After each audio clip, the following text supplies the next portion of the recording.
Hey everybody, it's Rose from Sleepopolis, and today I'm here to talk about REM sleep, or rapid eye movement sleep. In this video, you'll find out what REM sleep is, why it's important, and how it's different from other stages of sleep.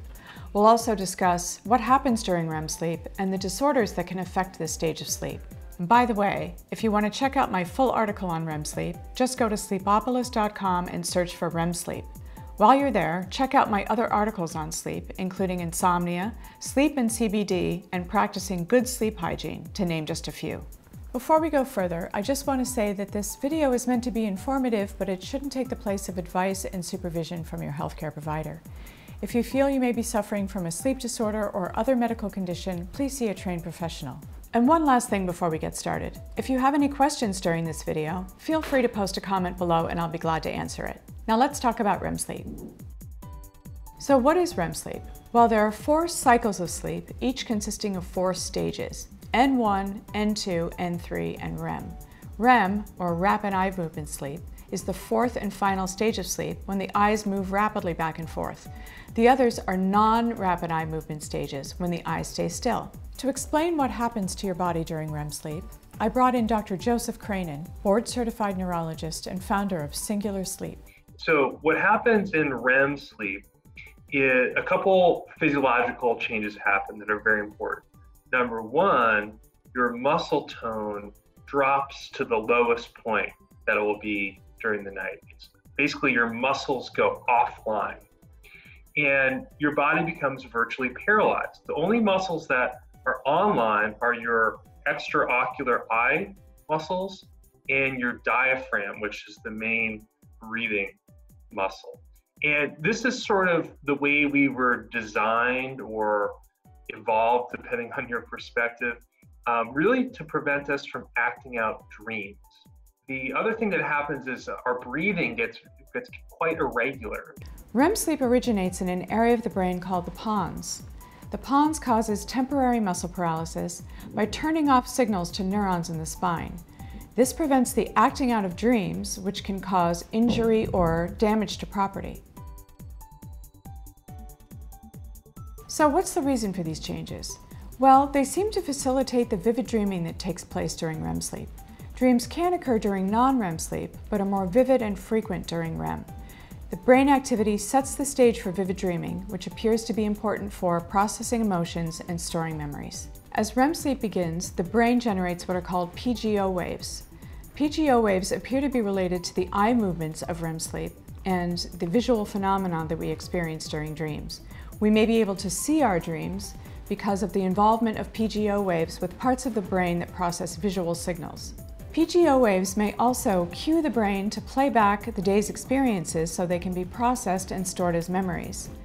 Stress hormones are absent during REM sleep, which some scientists believe reduces negative emotions associated with certain experiences as the brain converts them to memories. Now let's talk about one of the most interesting aspects of REM sleep, muscle paralysis, or REM-atonia. REM sleep originates in an area of the brain called the pons. The pons causes temporary muscle paralysis by turning off signals to neurons in the spine. This prevents the acting out of dreams, which can cause injury or damage to property. For a sleep specialist perspective on REM-atonia, here's Dr. Cranen. This is where people lose that brain muscle disconnect that should happen in REM sleep. So we call that REM-atonia. Atonia, so a lack of tone, muscle tone. And if people lose this normal disconnection, it can be very dangerous to themselves and others. So they tend to act out dreams. And for reasons we don't entirely know, people that have this condition tend to have dreams predominantly about being attacked or fighting, trying to defend themselves or others, and tend to be violent in their sleep. So there's punching, kicking, falling out of bed, running headfirst into walls. Some people have even jumped through windows, broken glass, and fallen out of windows during these episodes. So it can be really, really dangerous thing. It needs to be identified quickly. It's often not identified for many years. Now, sleep paralysis is a little different from REM-atonia. Sleep paralysis causes the inability to move or speak while the brain is awake and conscious. Sleep paralysis results from incomplete awakening during REM sleep. This is a form of parasomnia, a sleep disorder that causes unusual sensations or behavior during sleep. Sufferers usually describe episodes as frightening, but the effects are temporary and typically last only a few seconds. Rare episodes can last a few minutes or even longer. Now, here's more on sleep paralysis from Dr. Cranen. In normal subjects, it tends to happen in periods of time where your sleep is very disrupted. You've had sleep deprivation or your sleep schedule has really got thrown off.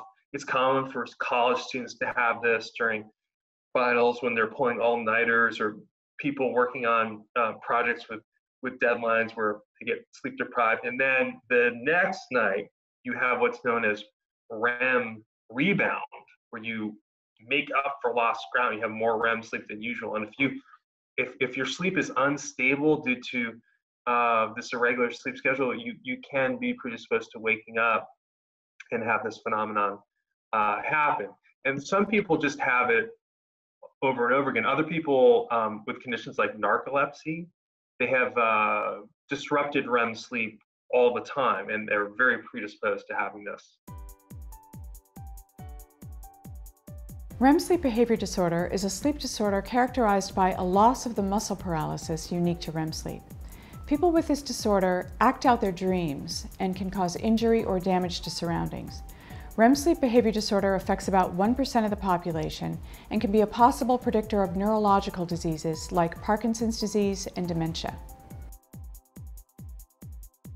Now, here at Sleepopolis, we receive a lot of questions about REM sleep, and here are some of the most common.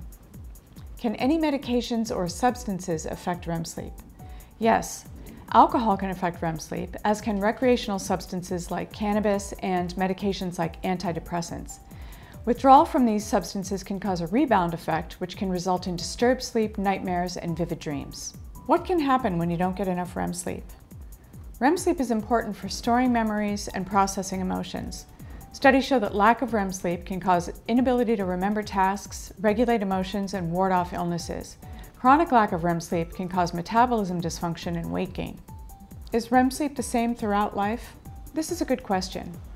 Babies spend more time in REM sleep than any other stage of sleep, and this is probably because their brains are developing and storing memories. We spend less time in REM sleep over time, perhaps because our brains aren't making the same neural connections that they did when we were younger. So there you have it, everything you need to know about REM sleep. Remember, if you'd like to dig even deeper into this subject, check out my article linked below. And finally, if you found this video helpful, be sure to like and subscribe to our channel and follow us on social media. Until next time, see you later, Sleepopolites.